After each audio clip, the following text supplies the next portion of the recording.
C'est ça qui est remarquable dans la situation économique actuelle. Les prêts sur carte de crédit et les prêts hypothécaires à risque sont tellement rentables qu'en incitant les ménages à s'endetter davantage, ces organismes gagnent de l'argent, même si le nombre de saisies et de faillites ne cesse d'augmenter. L'explication est simple. Si vous ou moi nous interrompons les remboursements sur notre carte de crédit, la loi fédérale autorise le créancier à apurer le compte au bout de 180 jours. Et c'est pendant ces 180 jours que tous les frais s'accumulent sur votre compte. Entre le jour où vous cessez de payer et le jour où le compte est apuré, l'organisme de crédit amasse des centaines et peut-être même des milliers de dollars en pénalités de retard, pénalités de dépassement et frais annexes. Si bien que lorsque le compte est apuré et qu'ils font le bilan, le solde atteint un chiffre très élevé. Et ce chiffre grossit encore lorsqu'ils revendent votre créance pour gagner encore plus d'argent. De nos jours, ça se fait souvent aux enchères. Ils réunissent un portefeuille de 25, 50 ou 100 millions de dollars et ensuite, ils ont différents niveaux d'offres. A, B, C ou D, ça dépend de votre âge et du type de compte. On les a comparés aux trafiquants de drogue des années 1980 et 90, sauf que c'est légal, pour l'instant. Voilà le site d'enchères. Propriété fractionnée, jugement et surtout crédit immobilier. Si vous détenez un effet, vous pouvez le mettre en ligne.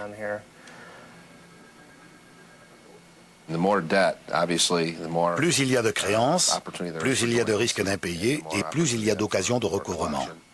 Nous partons du principe que c'est ce qui conduit les acheteurs et les vendeurs vers Debt Outlet. On met les gens en contact comme un site de rencontre. Mais pour les créances, elle est bonne. Ce sont des joueurs. Ils investissent quelques dollars dans le portefeuille et quelques dollars dans des ordinateurs, du personnel et des locaux. C'est tout.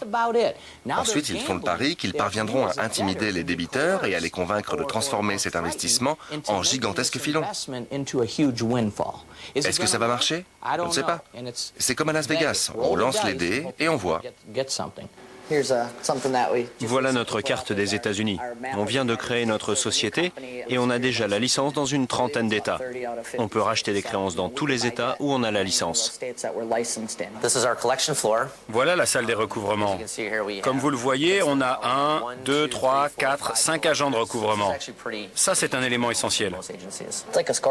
C'est une sorte de tableau des scores. Un peu comme pour un sport, on écrit les scores noir sur blanc. Comme ça, on sait qui a fait le meilleur score de la journée. Bien joué. Il ne faut surtout pas passer devant le juge. Ils vont saisir votre maison. Oui, mais 25 $, ça ne vous empêchera pas de manger. Ça montrera simplement que vous voulez résoudre le problème. Ça ne va pas disparaître, Ivan. Inutile d'appeler la police, je ne fais rien d'illégal. Qu'est-ce que vous allez leur dire? Que je vous appelle pour vous faire payer vos dettes? Justement, Ivan, j'essaie de vous faciliter la tâche.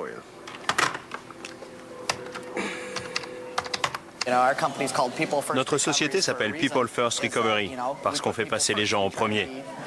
On essaie d'être professionnel et de les traiter de la façon la plus équitable possible. Et vous savez quoi? Ça marche. Ça les incite à collaborer avec nous. Si tu leur parles et que tu es raisonnable, tu découvres pourquoi ils se sont laissés déborder. C'est la clé du recouvrement. Je t'ai au téléphone, je suis ton meilleur ami, je découvre un maximum de choses sur toi et ça me donne du pouvoir. L'information, c'est le pouvoir dans ce métier. Ça finit toujours par payer. Jusqu'où vous pouvez aller? Il y a beaucoup d'éléments qui motivent les gens. On peut miser sur la fierté, la peur, l'intégrité ou l'honneur. C'était un numéro privé. Alors mon père a demandé si c'était un agent de recouvrement. Le type lui a dit « Vous êtes bien curieux ». Mon père, qui n'est pas particulièrement patient, a voulu connaître la raison de son appel. Et il a ajouté « Ma femme a disparu depuis 6 mois ». L'autre a répliqué « Curieux comme vous l'êtes, vous ne devriez pas avoir de mal à retrouver votre femme ».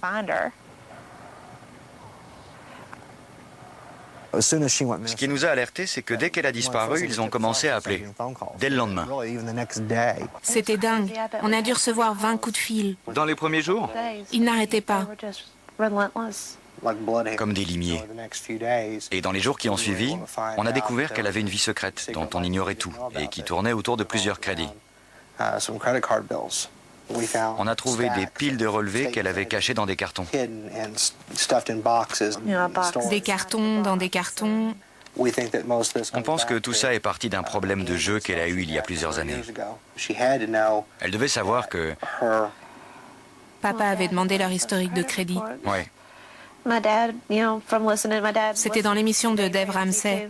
Il aime bien écouter cette émission dans son camion sur la route de Saint-Louis. Et Ramsey n'arrête pas de dire qu'il faut consulter son historique de crédit pour vérifier qu'il n'y a pas eu d'escroquerie. Alors il avait demandé leurs 2 historiques, qui devaient arriver d'un jour à l'autre. Elle devait donc savoir qu'elle allait bientôt être démasquée. L'agent étudie le compte. Si le type a un boulot, il peut payer. S'il a déjà demandé de l'aide à sa famille, il peut payer. S'il n'a pas trop de dettes ailleurs, il peut payer. S'il te parle, il peut payer. Si sa femme n'est pas au courant, oui. Je suppose que le vendredi, 2 jours avant le lundi où elle a disparu, quelqu'un a dû lui passer un coup de fil pour lui dire qu'on allait la mettre en prison. Ou prendre la maison. Qu'ils allaient prendre la maison ou mettre ça dans le journal et que tous ses amis et ses voisins seraient au courant. Personne ne peut savoir ce qu'on lui a dit. Quand on commence dans ce métier, si on n'a pas beaucoup d'expérience, on peut aller un peu trop loin. Pour faire une comparaison, c'est un peu comme un pirate qui fait subir à quelqu'un le supplice de la planche. On le pousse le plus loin possible sans le faire tomber à l'eau et ensuite on le ramène pour avoir ce qu'on veut.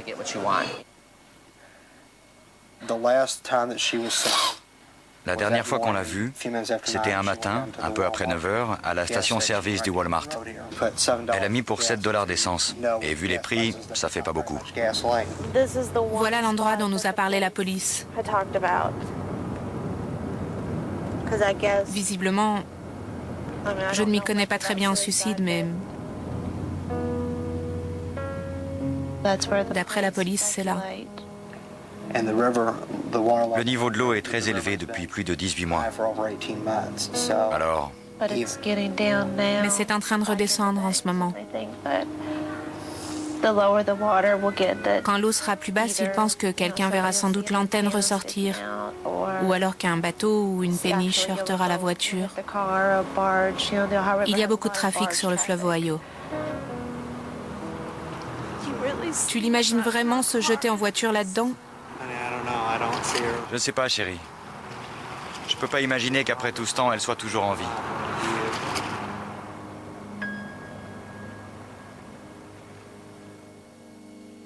C'est le pied. C'est exactement comme gagner un combat de boxe ou mettre un but dans un match de foot. C'est le pied. Et surtout, ça permet de payer les factures. On aimerait tous être des athlètes, mais combien de gens trouvent un métier qui leur permet de payer les factures? Combien peuvent se décarcasser pendant 30 jours et toucher le gros lot le dernier jour? Avoir son chèque, payer le loyer, acheter une nouvelle voiture, une maison, des cadeaux pour la famille? C'est génial. Et c'est pour ça que c'est un métier sympa. Bank called me up. They're like, "Hi, we're calling because you don't have enough money." I'm like, "I know." She's like, "Sir, you have insufficient funds." Well, that's a good way to put it too. I agree with that. I find my funds to be grossly insufficient. Thanks for calling. Why are you mad at me? I don't understand what. How is this something I'm doing to you? She's like, "Sir, you only have $20. That's not enough. You can't only have $20. I'm like, "Look, I'm not being broke just to fuck with you. I just really don't have any money. I'm not trying to be a dick. My life is shitty." So they charged me. They charged me $15. That's how much it costs to only have $20. Where can the self-respecting employed family of today turn for aid? Not to nature, as did the pioneer of 1833. It must turn somewhere. What is the answer?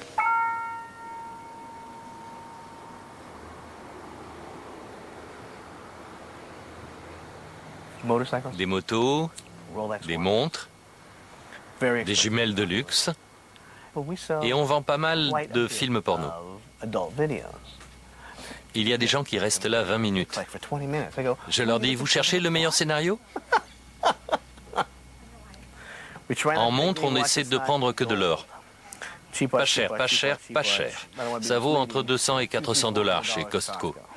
Qui va venir acheter ça ici? Autant acheter du neuf. Je ne devrais pas le dire, mais rien ne vaut le neuf.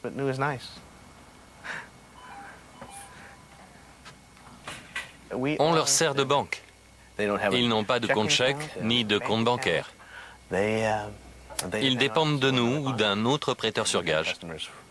Certains clients viennent ici depuis 10 ou 12 ans. Il y en a un, on a ses bijoux et son arme depuis quoi? 11 ou 12 ans. Et maintenant, il a 2 mois de retard sur son crédit. Et les filles sont obligées de mettre ses affaires en vente. C'est dur de faire ça. Le prêt sur gage, c'est un commerce comme un autre. On se bat pour garder nos clients. Il y a les bureaux de check cashing qui encaissent les chèques, les crédits à taux réduit. Les gens refinancent leur maison à taux réduit. Je ne crois pas qu'un prêteur sur gage puisse être compétitif sur ce marché face aux bureaux de check cashing qui pratiquent des taux d'intérêt phénoménaux. Quand je pense que je trouvais nos taux élevés, mais les gens vont quand même encaisser leur chèque là-bas, c'est à n'y rien comprendre. On veut que vous fassiez une bonne affaire.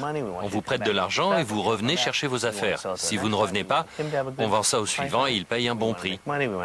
On veut gagner de l'argent, envoyer nos gamins à la fac, nourrir le chien et payer le crédit de la maison. C'est tout simple. Et pourtant, ça n'est plus si simple. Même nous, on emprunte de l'argent.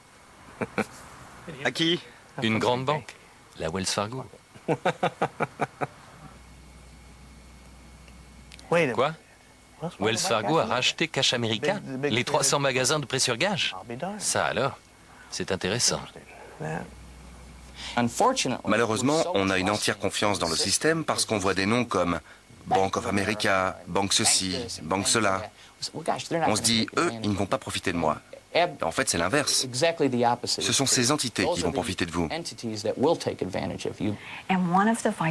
Un des vice-présidents de Citigroup m'a appelé à mon bureau à l'université en me disant « J'aimerais organiser un séminaire pour nos cadres. Seriez-vous d'accord pour y participer et présenter vos statistiques sur la faillite ?» Je venais de sortir un nouveau livre sur la faillite. Il a ajouté « Je pense que ce sera très instructif. » Bien sûr, j'ai accepté et j'y suis allée avec mes petits tableaux et mes graphiques. En gros, mon message était « Si vous filtrez les consommateurs les plus fragiles, ceux qui sont surchargés de dettes et qui risquent de ne pas pouvoir payer, vous réduirez les pertes dues aux faillites de 50% en un clin d'œil. » Bien sûr, mon exposé a duré plusieurs heures avec tout plein de données et d'arguments. Dans la salle, on entendait beaucoup de « Ah, vraiment ?» Et puis soudain, un type dans le fond a dit « Professeur Warren !» Tout le monde s'est tu. C'était ce moment où vous savez que vous parlez au type qui a tout le pouvoir. Il a dit « Très intéressant. » Mais si on élimine ces gens, c'est là qu'on fait le plus de profit. On gagnera beaucoup moins d'argent. Ceux qui sont sur le fil. Si on élimine ceux qui ont le moins de chances de réussir à rembourser, les emprunteurs les plus marginaux, ceux qui sont dans les situations les plus difficiles, on élimine le cœur même de nos profits. C'est là qu'on gagne le plus d'argent.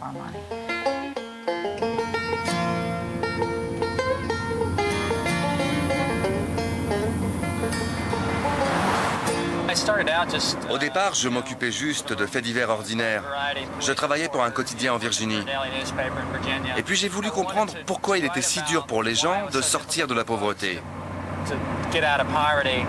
Quand j'ai commencé à enquêter, j'avais le sentiment que tout en bas de l'économie, il n'y avait que des joueurs locaux, des petits escrocs et des opérations familiales.